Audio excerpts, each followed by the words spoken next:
Lisa Kenyon lives in Euclid, in a lakeside bungalow with a backyard overlooking a city park. She's a member of the Moss Point Beach Club, a neighborhood of 100 homes with a private little patch of lakefront property.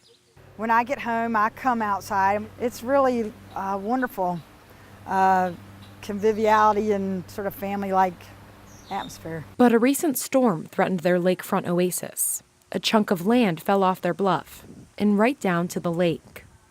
We've had to move that fence, not since I was here, but a couple times during the history of, say, the older residents here, which may be 45, 50 years. It's been moved twice, so they've lost a significant amount of land, and we don't want to lose any more. Lake Erie water levels have been 2 to 3 feet higher than average for the last 2 years. And with a lot of heavy rain this spring, coastal land is disappearing.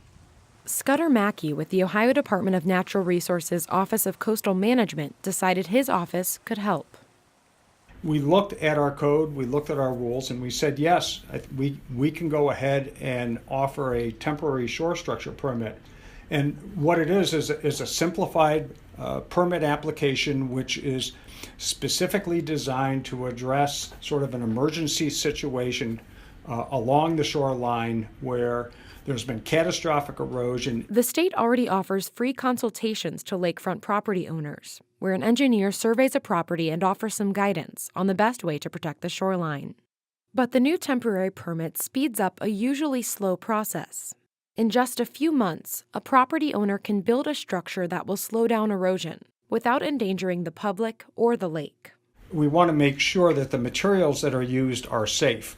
Not broken up blocks of concrete with rebar sticking out or asphalt. Cities are also finding a way to deal with increased erosion. A few streets from Lisa Kenyon's Moss Point Beach, the city of Euclid is starting work on its waterfront improvement plan. So we are at Sims Park, which is one of the very few places in the city of Euclid that is publicly accessible to the public to get to the lakefront. The Sims Park Pier is part 1.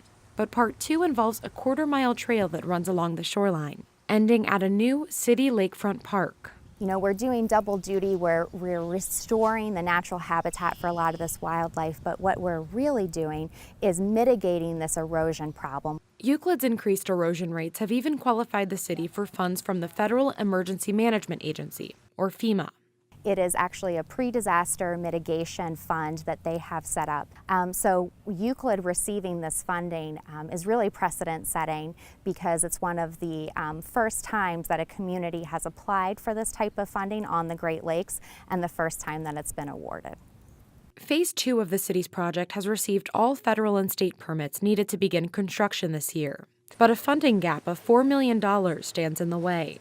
And Euclid Mayor Kirsten Holzheimer-Gale wants construction underway sooner rather than later. We're certainly concerned that we don't want to lose much. We don't want more erosion to happen and have to change what the project looks like.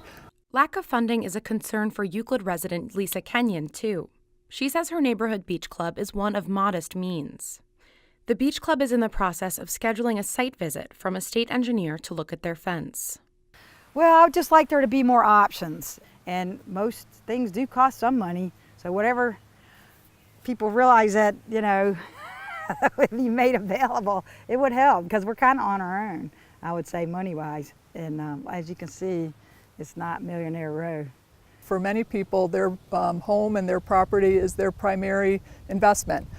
So they want to make sure they don't lose that investment. And it's very concerning if you're losing property, and especially if you can't stop it, the concern is that it affects your home.